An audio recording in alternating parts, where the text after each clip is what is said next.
people to call in as you and I did on our show together of just, tell me what's going on, and then let's look at it through a gender lens and see what we can come up with for action and practical strategies around what's happening for your son and all those boys out there. So you do plan on having like an open forum part of the hour webinar session? You bet. That's my favorite part. Okay, great. Yeah. Great. Yeah. Great. So, and as I said, there will be a recording. So if you can't tune in, you'll get the recording and be able to write down all those practical strategies and start putting them to use.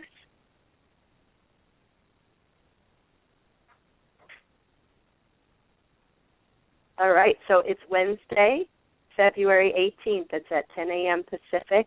And I know you'll post links for that, Ted, and it's boysalive.com.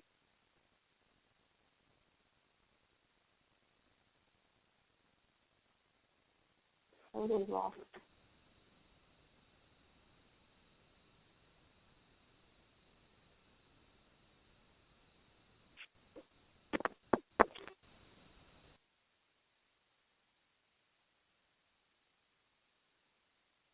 The best thing about this wonderful technology, sometimes you get kicked off. I don't know if I lost you or not. I see you stayed on, Janet. Thank you for having your patience on that one. But I kind of got kicked out of my own conference, and that was kind of strange. But so always be prepared, even with this. Well, with next Wednesday's webinar. Be prepared for the technology because sometimes it doesn't always work.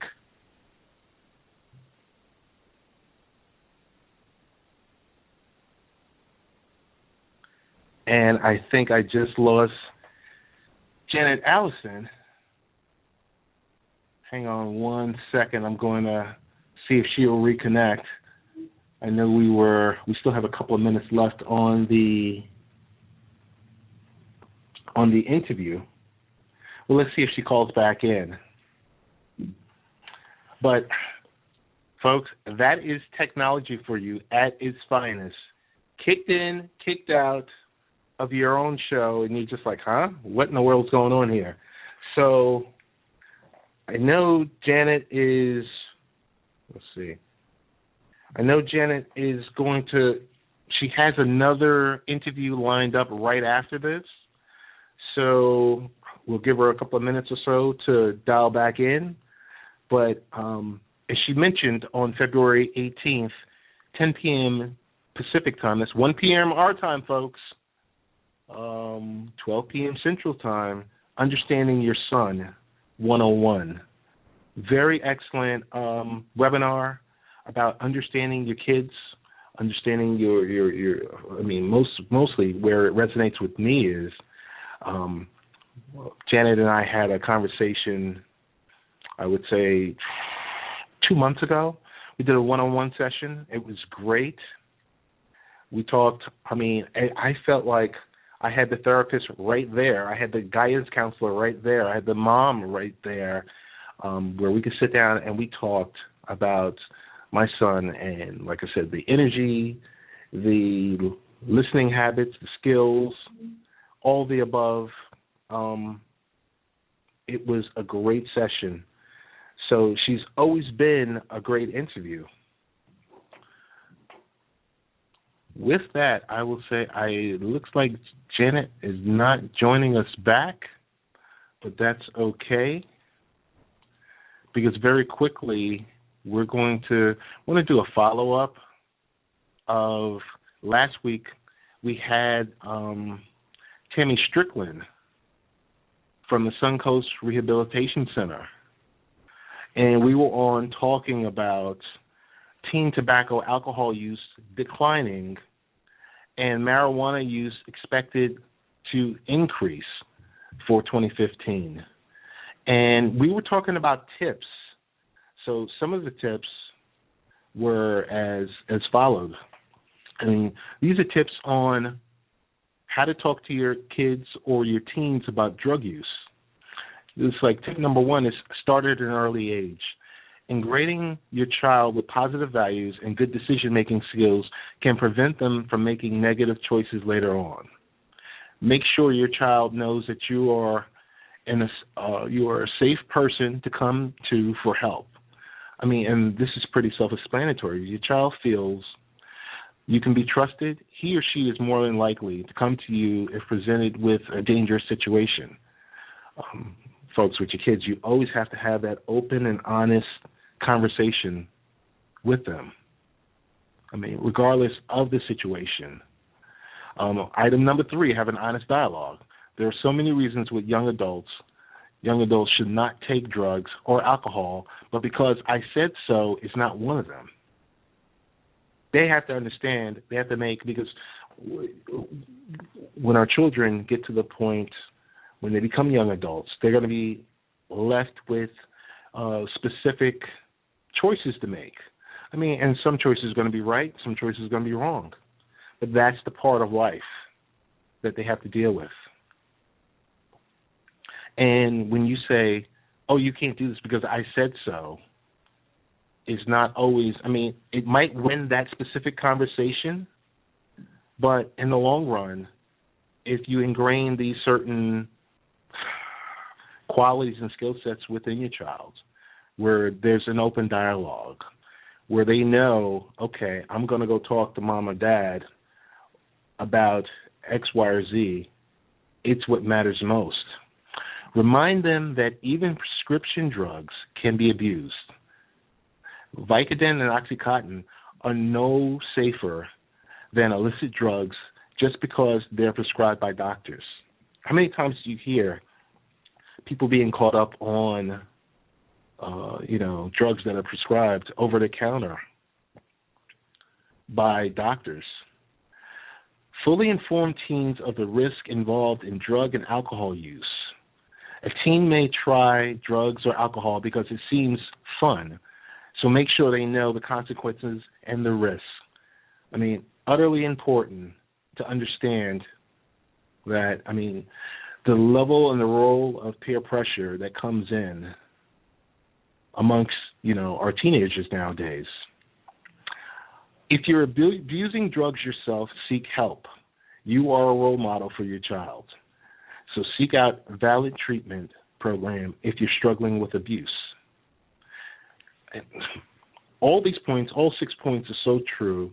2 great documents are the Drug Facts, High School and Youth Trends. It's from the National Institute of Drug Abuse, distributed in December 2014. And Jasler Ryan, New U.S. Drug Survey, Marijuana and Heroin Increasing, from CBS News. And that goes back from September 2013. So we had the good folks last week at the Suncoast Rehabilitation Center. Just only think that there's only 36% of high school teens think occasional marijuana use is harmful. That's a problem because it's down from 52% in 2009. A lower perceived harm could not only cause, but it could lead to a future increase in teen and use of child use of marijuana. So for those, while drug and alcohol use by teens has declined, the only marijuana use has remained stagnant. We had our friend Tammy Strickland, the executive director of Suncoast Rehabilitation Center. She stressed, drug education on the harms of marijuana.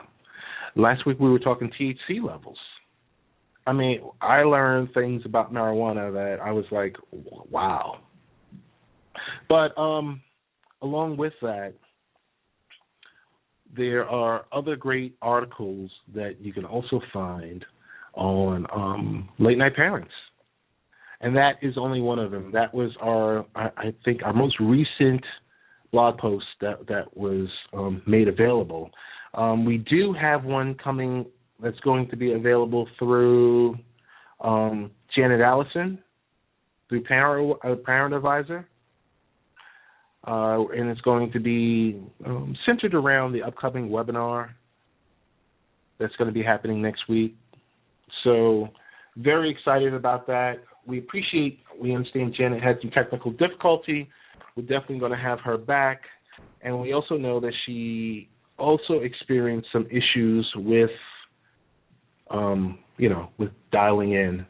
So all the above, I think the problems were on our side, also might have been on her side. So Janet, we thank you. We will be publishing your blog tomorrow. So we're going to take a quick break. We're going to come back with Andrew Finn at 8:30, co-founder and managing director of truePrep, SAT. We're going to talk about a whole bunch of things in regards to the cost in studying about SAT and ACT for high school students. So we're going to play a brief commercial about baseball, beer, and barbecue. And we'll be back in less than 30 seconds.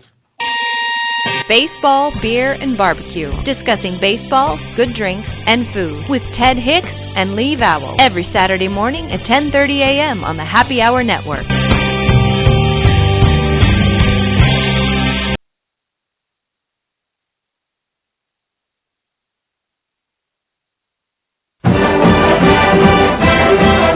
The Big Orange Show, talking all of the University of Tennessee athletic teams. Every Monday at 8 p.m. on the Happy Hour Network.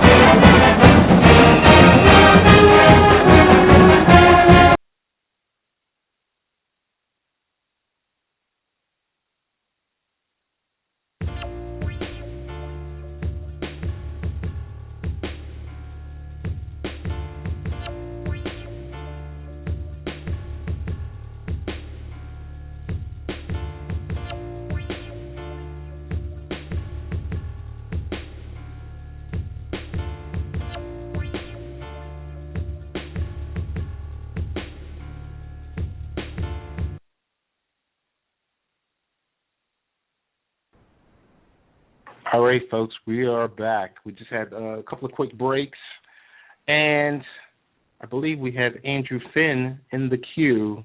He's a co-founder and managing director of truePrep. And just to give you some information, truePrep is an online test prep company that's going to be launching, their technology but the most important thing about it is we're all talking about considering, the major facts to when you need to prepare for SATs and ACTs. So, that's very important. It could be very, very, at the same time, it's very, very expensive. Cost, we're all looking for a cost-effective solution. Let me bring Andrew Finn on. Andrew, how you doing? Good, Ted. How are you? Pretty good. A rough start to our show, but we want to thank you for joining us. And it's my pleasure. You are one of the two people that I like to say that we're going to have on today. They're serial entrepreneurs, and we'll get into that later on. But I guess initially we want to start the conversation because, I have a 7-year-old and I have a 13-year-old. She's a couple of years away from taking the SAT and getting ready to go to college. Mm-hmm. And I kind of need to know, it's going to be costly. And I got to say, Andrew, welcome. And I hate to put you in a hot seat, but what do I need to worry about? Because sure. Things were a lot different from when I took the SAT, like 40 years ago, it seems like. Right. They were, yeah. Things have changed. It gets more and more competitive every year. SAT prep is part of that. It's not. SAT prep is not the end-all, be-all, but when you're looking at selective colleges, it really is a gatekeeper. So it's something that schools look at as part of the application, especially at the beginning. If you have kind of